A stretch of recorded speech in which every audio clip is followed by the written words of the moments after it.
अगला अध्याय। भगवान शिव का नारद जी के द्वारा सब देवताओं को निमंत्रण दिलाना, सबका आगमन तथा शिव का मंगलाचार्य एवं ग्रह पूजन आदि करके कैलाश से बाहर निकलना। नारद जी बोले, विष्णु शिष्य महाप्राज्ञ तात विधाता, आपको नमस्कार है। कृपा निधे, आपके मुंह से यह अद्भुत कथा मुझे सुनने को मिली है। अब मैं भगवान चंद्रमौली के परम मंगलमय तथा समस्त पाप राशि के विनाशक वैवाहिक चरित्र को सुनना चाहता हूँ। मंगल पत्रिका पाकर महादेव जी ने क्या किया, परमात्मा शिव की यह दिव्य कथा सुनाइए। ब्रह्मा जी ने कहा, बेटा तुम बड़े बुद्धिमान हो, भगवान शंकर के उत्तम यश को सुनो। मंगल पत्रिका पाकर भगवान शंकर ने जो कुछ किया वह बताता हूँ। भगवान शिव उस मंगल पत्रिका को प्रसन्नता पूर्वक अपने हाथ में लेकर हृदय में बड़े हर्ष का अनुभव करते हुए हंसने लगे। फिर उन भगवान ने उसे लाने वालों का सम्मान किया। तत्पश्चात उसे बांचकर विधि पूर्वक स्वीकार किया। इसके बाद हिमाचल के यहां से आए हुए लोगों का बड़ा आदर सम्मान के साथ विदा किया। तदनंतर उन मुनियों से कहा, आप लोगों ने मेरे शुभ कार्य का भली भांति संपादन किया। अब मैंने विवाह स्वीकार कर लिया है, अतः आप लोगों को मेरे विवाह में आना चाहिए। भगवान शंकर का यह वचन सुनकर वे ऋषि मुनि बड़े प्रसन्न हुए और उन्हें प्रणाम एवं उनकी परिक्रमा करके अपने परम सौभाग्य की सराहना करते हुए अपने धाम को चले गए। मुनि तदनंतर महालीला करने वाले देवेश्वर भगवान शंभु ने लोकाचार का सहारा ले तत्काल तुम्हारा ही स्मरण किया। तुम अपने सौभाग्य की प्रशंसा करते हुए बड़ी प्रसन्नता के साथ वहां आए और मस्तक झुकाकर प्रणाम कर हाथ जोड़ विनीत भाव से खड़े हो गए। तब भगवान शिव ने कहा, नारद, तुम्हारे उपदेश से देवी पार्वती ने बड़ी भारी तपस्या की और उनसे संतुष्ट होकर मैंने उन्हें यह वर दिया है कि मैं पति रूप में तुम्हारा पारिग्रहण करूंगा। पार्वती की भक्ति देखकर मैं उनके वश में हो गया हूं, इसीलिए उनके साथ विवाह करूंगा। सप्तर्षियों ने लग्न का साधन और शोधन कर दिया है, अतः आज से 7वें दिन मेरा विवाह होगा। उस अवसर पर लौकिक रीति का आश्रय ले मैं महान उत्सव करूंगा। मुने, तुम विष्णु आदि सब देवताओं, मुनियों और सिद्धों को तथा अन्य लोगों को भी मेरी ओर से निमंत्रित करो। सब लोग मेरे शासन की गुरुता को समझकर प्रसन्नता और उत्साह के साथ सब प्रकार से सज धज कर स्त्री पुत्रों को साथ लिए यहाँ आए। ब्रह्मा जी कहते हैं, मुने, भगवान शंकर की इस आज्ञा को शिरोधार्य करके तुमने शीघ्र ही सर्वत्र जाकर उन सबको निमंत्रण दे दिया। तत्पश्चात शंभु के पास आकर उनकी आज्ञा के अनुसार तुम वहीं ठहर गए। भगवान शिव भी उन सब देवताओं के आगमन की उत्सुकता पूर्वक प्रतीक्षा करते हुए अपने गणों के साथ वहीं रहे। उनके सभी गण संपूर्ण दिशाओं में नाचते हुए वहां बड़ा भारी उत्सव मना रहे थे। इसी बीच में भगवान विष्णु सुंदर वेश धारण किए हुए अपनी पत्नी तथा दल बल के साथ शीघ्र ही कैलाश पर्वत पर आए और भक्तिभाव से भगवान शिव को प्रणाम करके उनकी आज्ञा पाकर प्रसन्नता पूर्वक उत्तम स्थान में ठहर गए। इस प्रकार मैं अपने गणों के साथ स्वतंत्रता पूर्वक शीघ्र ही कैलाश गया और भगवान शंभु को प्रणाम करके अपने सेवकों सहित सानंद वहां ठहरा। तदनंतर इंद्र आदि लोकपाल और उनकी स्त्रियां आवश्यक सामान के साथ खूब सज धज कर वहां आईं। वे सब के सब उत्सव मना रहे थे। तत्पश्चात मुनि, नाग, सिद्ध, उपदेवता तथा अन्य लोग भी निमंत्रित हो उत्सव मनाते हुए वहां आए।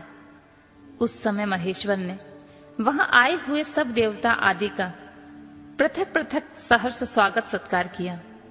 फिर तो कैलाश पर्वत पर बड़ा अद्भुत और मनोहर उत्सव होने लगा। देवांगनाओं ने उस अवसर पर यथा योग्य नृत्य आदि किया।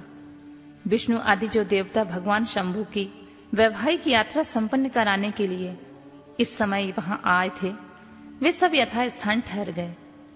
भगवान शिव की आज्ञा पाकर सब लोग उनके प्रत्येक कार्य को अपना कार्य समझकर नियंत्रित रूप से उसे करने लगे और इसे शिव की सेवा मानने लगे। उस समय सातों मातृकाएं वहां बड़ी प्रसन्नता के साथ शिव को यथायोग्य आभूषण पहनाने लगी। मुनि श्रेष्ठ, परमेश्वर भगवान शिव का जो स्वाभाविक वेश था वही उनकी इच्छा से उनके लिए आभूषण सामग्री बन गया। उस समय चंद्रमा स्वयं उनके मुकुट के स्थान पर जा विराजे। उनका जो सुंदर ललाटवर्ती तीसरा नेत्र था वही शुभ तिलक बन गया। मुनि, कानों के आभूषणों के रूप में जो 2 सर्प बताए गए हैं वे नाना प्रकार के रत्नों से युक्त 2 कुंडल बन गए। अन्यान अंगों में स्थित सर्प उन अंगों की अति रमणीय नाना रत्नमय आभूषण हो गए।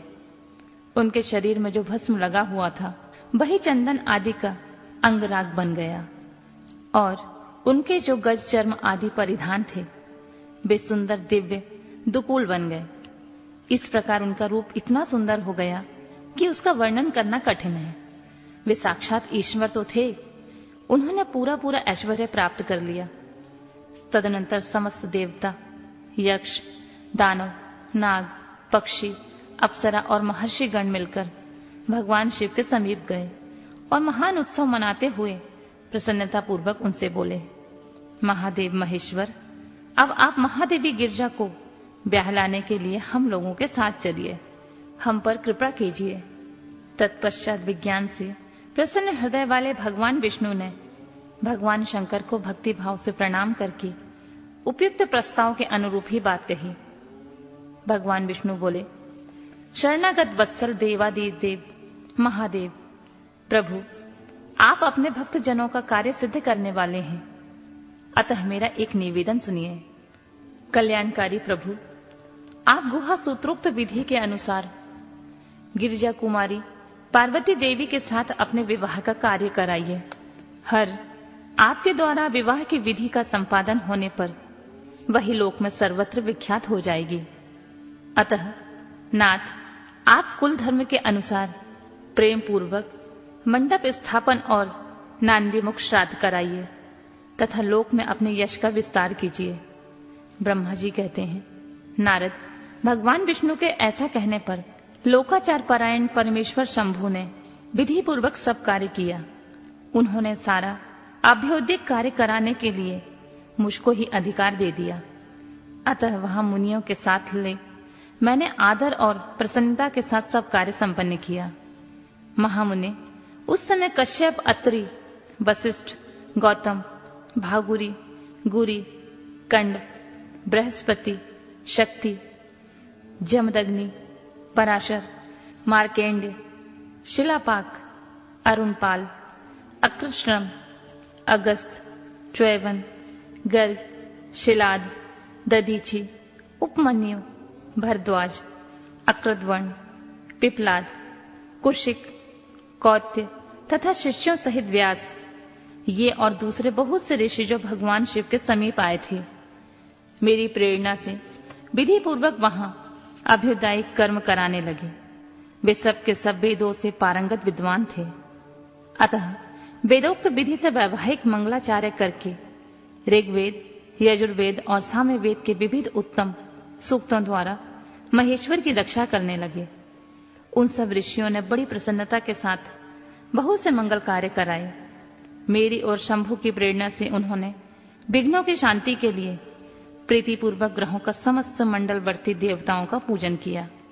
वह सब लौकिक वैदिक कर्म यथोचित रीति से करके भगवान शिव बहुत प्रसन्न हुए और उन्होंने प्रसन्नता पूर्वक ब्राह्मणों को प्रणाम किया। तदनंतर वे सर्वेश्वर महादेव देवताओं और ब्राह्मणों को आगे करके उस गिरिश्रेष्ठ कैलाश से हर्ष पूर्वक निकले। कैलाश से बाहर जाकर देवताओं और ब्राह्मणों के साथ भगवान शंभु, जो नाना प्रकार की लीलाएं करने वाले हैं, सानंद खड़े हो गए। उस समय वहां महेश्वर के संतोष के लिए देवता आदि ने मिलकर बहुत बड़ा उत्सव मनाया। बाजे गाजे तथा गान और नृत्य हुए।